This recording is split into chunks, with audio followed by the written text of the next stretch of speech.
Morning students. आज मैं आ गया हूँ आपके सामने फिर से एक नई वीडियो के साथ। जो है आप लोगों ने देखा होगा कि अक्सर हमारे क्वेश्चंस में, हमारे एग्ज़ाम्स में अक्सर कुछ क्वेश्चंस आते हैं जिसके लिए हम लोग बहुत डाउटफुल रहते हैं हमेशा। वो है कि समीकरण और सर्वसमीकाओं में अंतर क्या है, क्योंकि दोनों ही देखने में एक ही तरह लगते हैं, सर्वसमीका भी और समीकरण भी। तो आज हम उन्हीं सर्वसमीका और समीकरण पे अलग अलग चीज़ों को जानेंगे कि क्या है उनके बीच में डिफरेंस। समीकरण मतलब इक्वेशन और सर्वसमीकाएं एक्सप्रेशन। जो भी हमारे एक्सप्रेशंस होते हैं क्वेश्चंस में, मैथमेटिक्स में, और जो भी सर्वसमीकाएं एक्सप्रेशंस के रूप में होती है, सर्वसमीकाएं एक्सप्रेशंस एंड समीकरण को इक्वेशन बोला जाता है। तो इक्वेशन और एक्सप्रेशन में क्या डिफरेंस है, दोनों के बीच में क्या डिफरेंस होता है, या सर्वसमीका समीकरण के बीच में क्या अंतर होता है, उन्हीं अंतर को जानने के लिए आइए आज हम चलते हैं आपको कुछ बातों को बताने कि क्या है डिफरेंस। मतलब अगर देखा जाए, अगर क्वेश्चंस की बात करें हम लोग यहाँ पर, तो समीकरण व सर्वसमीकाओं में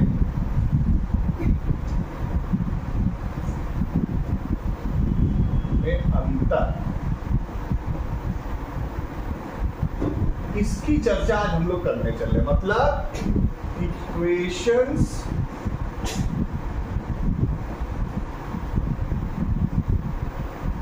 या कहो तो डिफरेंस, दोनों के बीच में difference, equations and expression. Equation and expressions में दोनों के बीच में क्या डिफरेंस होता है, आज हम लोग उसी के विषय में चर्चा करने चल रहे हैं। तो देखिए, इनमें और समीकरण और इक्वेशन में कुछ भी डिफरेंस नहीं होता। आज केवल एक चीज के कि समीकरण की बात जब भी हम लोग करेंगे, इक्वेशंस की बात जब भी करेंगे या एक्सप्रेशन की बात करेंगे, तो उसमें क्या होता है, समीकरण और इक्वेशंस जो एक्सप्रेशंस है उसमें इतना सा डिफरेंस होता है कि अगर हम किसी भी उसमें दिए गए वेरिएबल मतलब चर का मान कुछ भी रखने पर, अगर वो किसी निश्चित मान के लिए, कोई डेफिनेट वैल्यूज के लिए इसको सेटिस्फाइड करेगा, मतलब इसको संतुष्ट करेगा, तो वो समीकरण होता है। मतलब कोई निश्चित मान, x का कोई निश्चित मान होगा जिसके लिए वो उस चीज को संतुष्ट करेगा, मतलब सेटिस्फाइड करेगा, तो वो इक्वेशंस या समीकरण कहलाते हैं। लेकिन एक्सप्रेशन या सर्वसमीका क्या होते हैं, मतलब उसमें वो चर के हर मान के लिए वो सत्य होगा, मतलब ट्रू होगा, तो इसका मतलब वो सर्वसमीका हो जाएगा। आइए चलते हैं किसी एग्जाम्पल के थ्रू आपको इसका एक देते हैं, डेमो देते हैं। जैसे मान लीजिए कि अगर हमको ये पता करना हो, जैसे मान लो क्वेश्चन है, मान लीजिए क्वेश्चन इस तरीके क्वेश्चन दिया हुआ है कि x + 1 = 4। ये क्या है, ये सर्वसमीका है कि समीकरण है। तो आइए चलते हैं इस पे बात करते हैं हम लोग कि ये सर्वसमीका है कि समीकरण। हम क्या करेंगे, मान लेते हैं, माना यहाँ पर माना डाल देते हैं x = 1। मान लो कोई वैल्यू x = 1 रख देते हैं यहाँ पर। अब यहाँ पर x की कोई वैल्यू 1 रखते हैं, मान लो यहाँ रखते हैं x की जगह 1 + 1, और ये 4 यहाँ दिया और बराबर दिया, 1 + 1 2 है।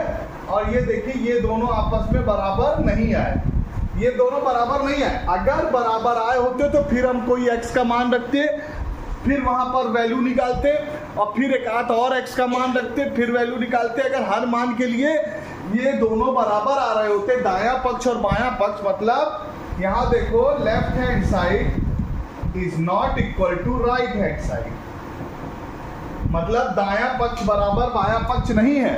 तो इसका मतलब यहाँ पर हम ये कह सकते हैं भैया, इसके लिए कंडीशन मैंने क्या बताया कि अगर कोई भी मान रखा जाए उसके लिए ये संतुष्ट करे, तो इसका मतलब है कि वो सर्वसमीका है।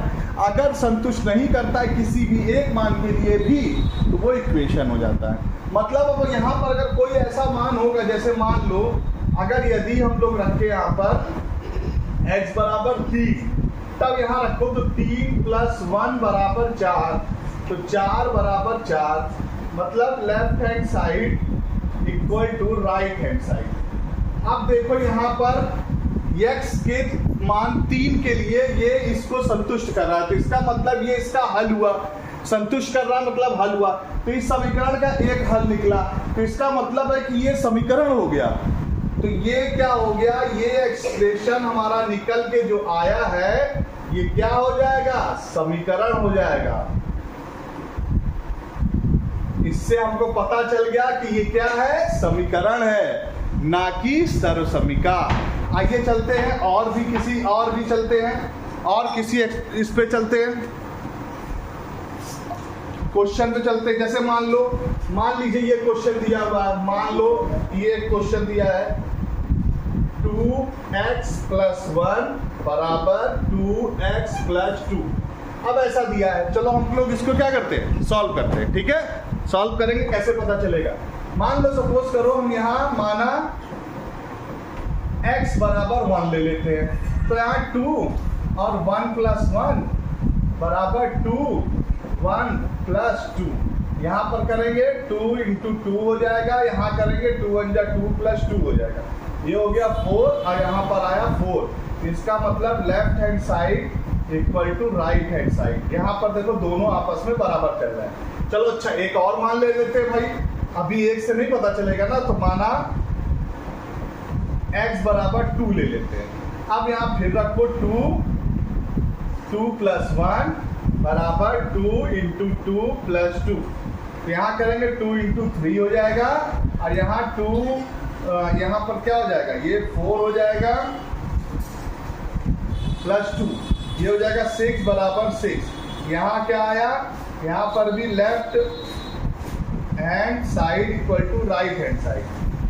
तो आप देख रहे हैं यहाँ पर भी आया और यहाँ पर भी आया, मतलब x के सभी मानों के लिए लगभग ये संतुष्ट कर रहा है। तो इसका मतलब ये जो निकल के आया हमारा वो क्या हो गया, सर्वसमीका हो गया, है ना कमाल।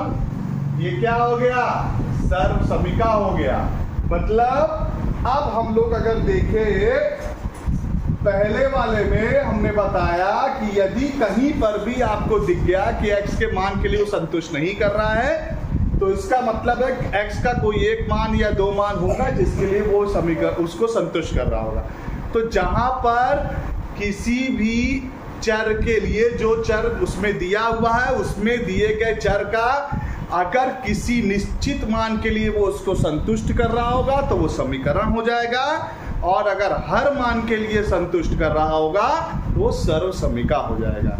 तो बच्चों देखा आपने, आसानी से आपको पता चल गया, ये भी एक एग्जाम्पल सर्वसमीका का हो गया, वो एक समीकरण का हो गया। अब मैं कुछ क्वेश्चन दे रहा हूं, आप इसको करिएगा, कमेंट सेक्शन में करके मुझे बताइएगा। तो ये कुछ क्वेश्चन दे रहा हूं, जैसे मान लीजिए एक क्वेश्चन आपके पास है 3x = 2x + x, इसको करिएगा। एक क्वेश्चन और दे रहा हूं 2x - 1 = x। ये सब क्वेश्चंस है जिसको आपको दिखाना है। जैसे क्वेश्चन और भी है 3x + 1 3x² + 3x, इसको भी आपको बताना है कौन यहाँ पर क्या है, कौन समीकरण है और कौन सर्वसमीका।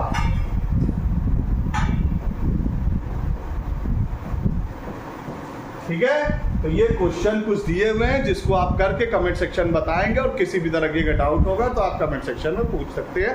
के लिए आप चैनल को सब्सक्राइब करेंगे और जो भी डाउट होगा वो आप आसानी से पूछ सकते हैं। Thank you so much.